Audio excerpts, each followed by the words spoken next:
Try this at home, maybe?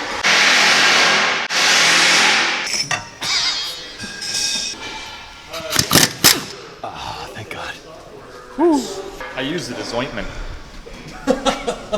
Hey, what's going on YouTube, and welcome back to another video. Now today marks part one of the video series that I have on my 1992 BMW 325i. And if you guys haven't seen the previous video on this car, I'd really recommend checking it out, and I'll make sure to leave a link above. Now, as you guys know in some of my recent YouTube shorts, that my friends and I have been on a short tirade of finding old crusty BMWs.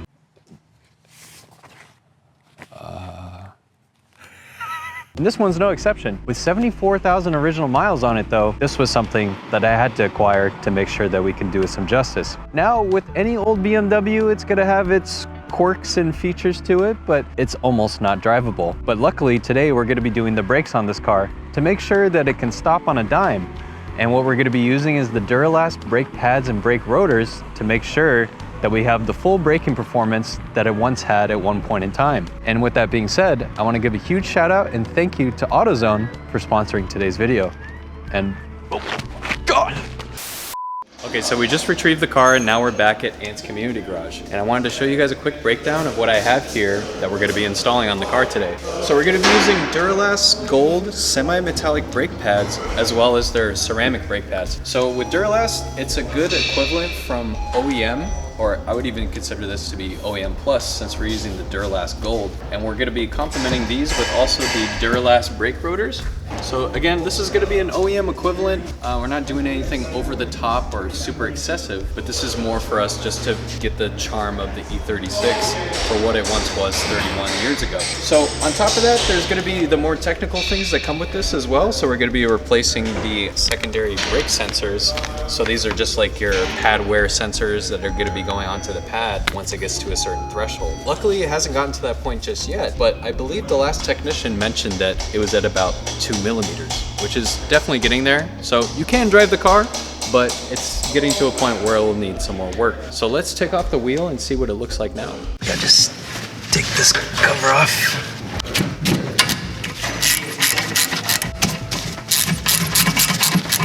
Oh, and then I have to take these retaining clips off too.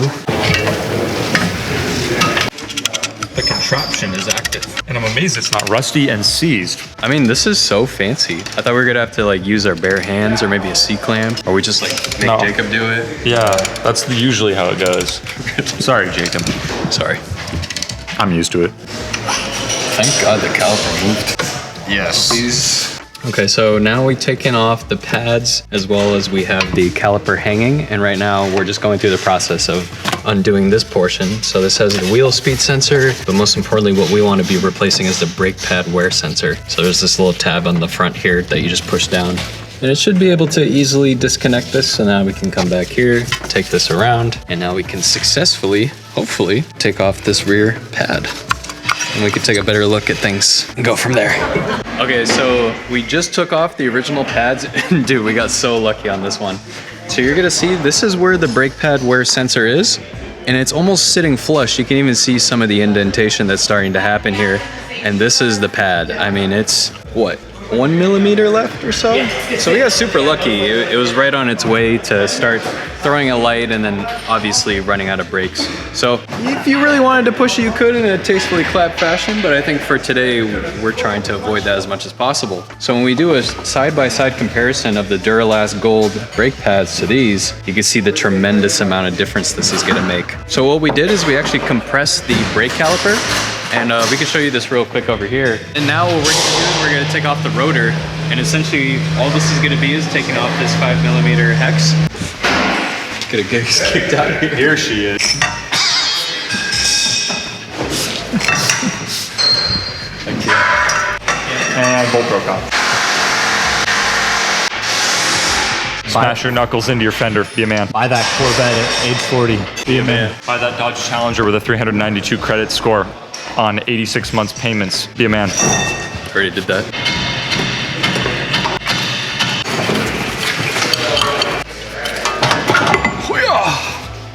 Cooked. Oh my God, look at that dust. Oh, all the dust. Dusty crusty. How much dust is in there? Oh, dude, you almost just got Sahara. Curse of the Pharaoh. I should lick it. All right, so we got the rotors side by side, and as you can see, this is a really nice OE equivalent, but these are so scored.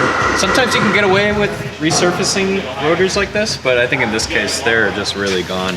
You see how dug up and lipped it is on the edges like that? That's usually a pretty clear indicator that you can't use these. So it's best to always do brake rotors when you're doing brakes, so this would be a great opportunity for us to do that. All right, so we got the final product here, and I just wanted to show you guys. So we didn't touch the brake calipers today, but we just replaced the pads and rotors, and it made a tremendous difference. I mean, from before, we replaced this, and it's all in good standing. Everything's torqued down, and now it's just a matter of us trying not to break anything. But luckily, this car isn't super rusty, crusty, or anything like that, and it hasn't given us any issues so far. Try this at home, maybe? I used it as ointment. It's good for your skin. Some bolts for that too. And the one takeaway from all this is that brakes is probably one of the best things you could do for your car, especially if you're going to take this out to the track. I know that these aren't over-the-top upgraded brakes, but even just upgrading the stock OEM brakes, especially if you're going to just be driving this on a daily basis, is going to make a tremendous difference because you're going to have stopping power. And trust me, when you don't have brakes, you'll immediately know. Even Alistair, he was just mentioning to us how somebody came in and they got an estimate to do a brake job. It was $1,300 to do it on their truck. And with us being able to do this, all you're really having to account for is just parts. And then if you're able to do this in your driveway, you can even save more. But I would even say it's worth it just to be able to have the space to do it in a lift, in a self-service garage environment, and then magically Isaiah will appear and just finish up the job for you. But in all seriousness, dependable. Yeah, absolutely. But seriously, you don't have to. You don't have to do this if you don't want to. I'm just doing it. All right, I won't say no. We're good, bro. Okay. Currently, we have all 4 corners done. The rears actually went pretty smoothly. I'd say the most trouble we had was on the driver's side one. For all this is you could easily do that upgrades everything on your car and makes it feel a lot better. We're gonna have to take it out on the road. And while we were underneath here, I did notice some of the bushings are definitely getting really tired. So I think that's something on the to-do list. I'm still not sure what the whole plan is gonna be for this one. I think that keeping it mostly OEM for the most part, in a little bit of an OEM plus style will be the way to go. Now, I wasn't expecting on picking anything up, but I did splurge a little bit because I found a discontinued set of SSRs that we're gonna be putting on this car for the first time. So these are 17x8 SSR GT2s. I bought these off Facebook Marketplace. The only unfortunate thing is these tires are pretty old, but it was stored in a garage and this came off a wrecked E36 M3. And anyways, it's a very lightweight wheel. The construction, high quality forged wheel that we can put on this. And I think this is gonna be perfect for the track. And as I learned with the E36 convertible, running a very aggressive setup comes with this drawbacks, essentially us trying to fit those. And I'm not really in the business anymore of trying to cut and roll fenders on every single car that I own. So I was kind of hoping that this will be a good opportunity for us to at least just slap these on with no rubbing issues whatsoever, so that we can take it to the track, maybe do some recreational activities, or I don't know, Alistair doesn't get mad at us doing burnouts outside. So we'll put these on, see how they look. I'm just really sad you're not gonna cut and roll more fenders in my shop. And we're back. So it's been about a week since we got out of the shop and I installed the brakes on my 1992 BMW 325i. So I wanted to provide you guys with a quick update and just give you honest opinion on the Duralast Gold brakes with the Duralast brake rotors. I would think it would be an injustice to not just drive on these every single day to get a real good idea of how these will feel on a day-to-day basis, just to see if you guys, would be interested in picking up something like this for your car. So I would say that this is a really good OEM equivalent, or I would even say OEM plus setup for somebody. So in the grand scheme of things with brakes, it's really down to the condition that's really gonna make the difference. And right off the bat, I haven't had any weird squealing or squeaking issues. Sometimes with semi-metallic brake pads especially, they can do weird stuff like that and can drive you mad, especially when they're cold. They have a tendency to squeak, but these ones are actually really silent. Really wonderful car to drive on a daily basis. A 100% stock E36. I know I could probably put on the original wheels and tires. These are also very old. It's a great tire. I mean, the Pilot Sports, you can't really go wrong, but you can just tell that they're extremely old. The good news is they're not completely dry rotted, so they were sitting in a garage for years and years. And these SSR GT2s, they're a little bit lighter. In my opinion, I really do love the 5-spoke design. Really sets the car off, makes it a little bit different, because it seems like nowadays everybody and their grandma is running the Apex Arc 8s, which is also a great setup. I mean, I can't knock it because I also have it on my convertible. This is just something a little bit different. And as just me driving this on a day-to-day basis, it's a really lovely car to drive. The shocks are pretty much blown, but they're very soft, so you can kind of push it up and down, and it's very compliant, especially when the road gets rough. It does have weird quirks. I still haven't been able to diagnose the wiper issue with this car, so the wipers will just constantly stay on as long as you have the car on. What I did is I just pulled the fuse in the meantime, but in the glove box I actually have the module, and I'm looking to replace that next on this car. But overall, I would really recommend these brakes to anybody if you're interested in doing a setup like this. I think the whole plan with this car really is just to keep a lot of the charm that it still has, and of course I usually try and aim for something OEM plus. So I think my goal with this is to be able to lower the car, do sway bars front and rear. I also want to do the lower control arms, and a lot of the bushings on this car overall are just pretty tired. I would even think like the rear trailing arm bushings, I can feel it a little bit, but I do have a very exciting update in terms of upgrades for this car that I'm really excited to put onto this one, and this is going to be it right here. Limited slip differential. So this is actually the 3.15 gear ratio. Typically you find these in the E36M cars, and in this case I got very lucky and I found this from a friend of mine that just recently posted his E36 for sale, and he had this in the description. He's like, I got another diff. So I hit him up, and Ray and I ran over there and actually had this resealed and refreshed over at Midnight Motorsports. And they've been absolutely wonderful when it comes to helping me out with anything that's a little bit out of my comfort zone and realm when it comes to some of this stuff. I thought it'd just be much easier just to take it to them. They reseal it, empty out the old fluid, and then it's all good for me to put it up in the rear.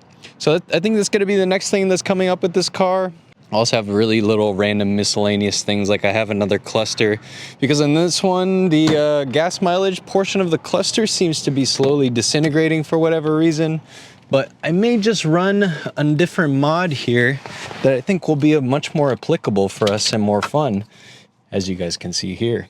So I think I'll either troubleshoot this or we'll put the new cluster in. I mean, this is very minor details in the grand scheme of things, because you guys have seen a lot of the disaster cars that I pick up, but this one is actually really well sorted.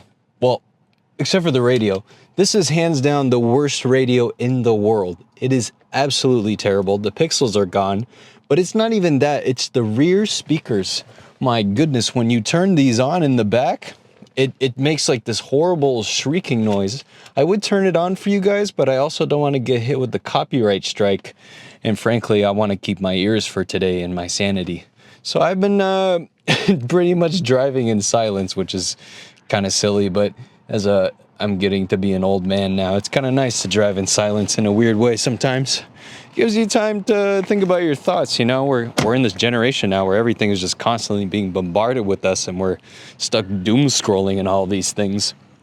But I think it would be really nice too to do something about these plastic bumpers. I keep going back and forth because I do want to preserve a lot of this, like I was saying with the OEM Plus, but I do think color matching the bumpers and the skirts would make a huge difference. I mean, you could see how faded these are. I already tried some trim restoring stuff, and it really, like, it looked good for a couple days, and then it just kind of goes back to what it was. I've even seen people, they shoot this with the heat gun. Usually that works pretty well on the trim pieces if you want to do that, but it's like a very temporary fix. So there's a lot of things that it just needs to be gone through. I have a power steering rebuild kit that I need to put on, but the engine overall, I mean, it's a car with 75,000 miles on it. I mean, it drives amazing for the age.